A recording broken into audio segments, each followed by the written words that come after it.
Estamos haciendo una aplicación de toxina botulínica para tratamiento de bruxismo.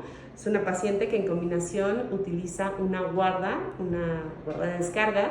Sin embargo, la contractura de sus músculos sigue siendo fuerte. Le vamos a dar confort.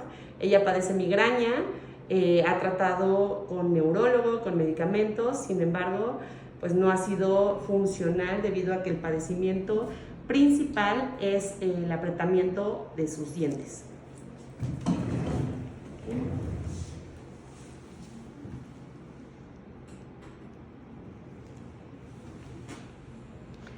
Hacemos la aplicación en el músculo macetero. Unas unidades.